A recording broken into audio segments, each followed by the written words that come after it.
Un jeune est venu poser une question scandaleuse au prophète alayhi salam. Tu sais ce qu'il a demandé? Il demande au prophète de lui donner l'autorisation de pratiquer la fornication. C'était à l'époque du prophète alayhi salam, un jeune homme rentre chez le prophète alayhi salam pendant que le prophète était avec des personnalités comme les Sahaba, les Omar ibn Khattab, les Abu Bakr Siddiq, le Ousmane ibn Affan, avec d'autres musulmans. Le jeune homme regarde le prophète alayhi salam et il dit: ô messager de Dieu, donne-moi l'autorisation de faire la fornication.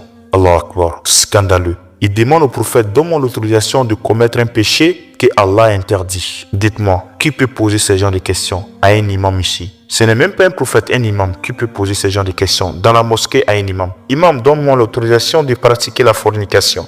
Et si ce jeune lui pose la question, et là voici la réaction des Sahaba, énervés, en colère, parce que c'est scandaleux, c'est sans pudeur et la question est bête. Et là maintenant les Sahaba avaient réagi. Le prophète alayhi salam dit: non, calmez-vous, je vais régler l'affaire. C'est à moi il a posé la question, c'est à moi il s'est adressé. Et le prophète alayhi salam regarde le jeune et dit: approche. Le jeune approche lentement et le prophète alayhi salam pose sa main sur l'épaule du jeune d'une manière calme et dit au jeune: est-ce que tu aimerais que les gens couchent, pratiquent la fornication avec ta mère? Le jeune dit: non, au messager d'Allah. Le prophète alayhi salam dit: effectivement, personne n'aimerait qu'on pratique la fornication avec le mère. Et le prophète alayhi salam continue sa question: est-ce que tu aimerais que les gens pratiquent la fornication avec ta sœur? Le jeune dit: non, au messager d'Allah. Et le prophète alayhi salam répliqua: effectivement, personne n'aimerait qu'on pratique la fornication avec les sœurs. Le prophète dit: est-ce que tu aimerais qu'on pratique la fornication avec ta tante paternelle? Le jeune dit: non. Est-ce que tu aimerais qu'on pratique la fornication avec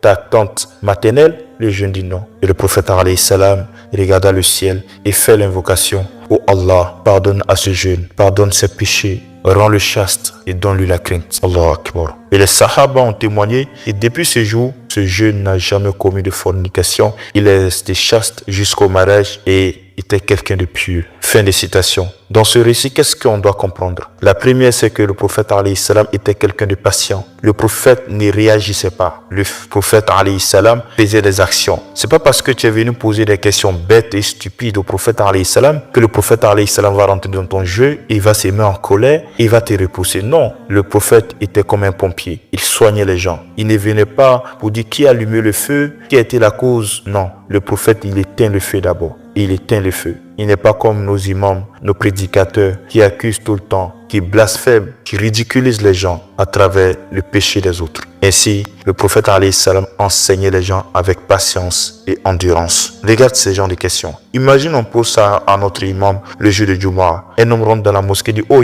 imam, donne-moi l'autorisation de faire la fornication, de coucher avec les filles comme je veux. Imagine comment on allait réagir.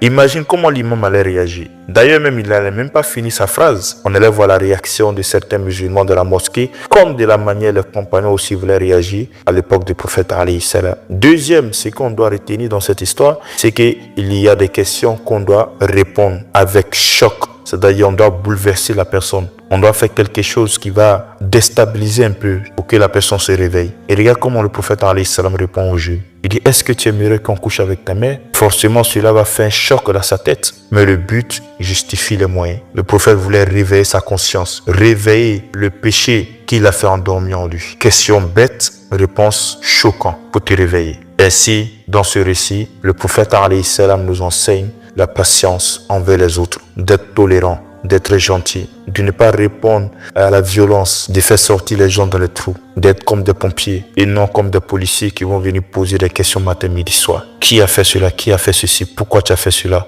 Non, les pompiers viennent, soignent, il éteint le feu. Sur ce, je vais m'arrêter ici. On sera la prochaine, Inch'Allah. Si tu as aimé la vidéo, n'oublie pas de la partager au maximum à des gens qui n'ont pas écouté et de liker et de laisser un commentaire. Parce que j'aime plus les commentaires que les j'aime. Sur ce,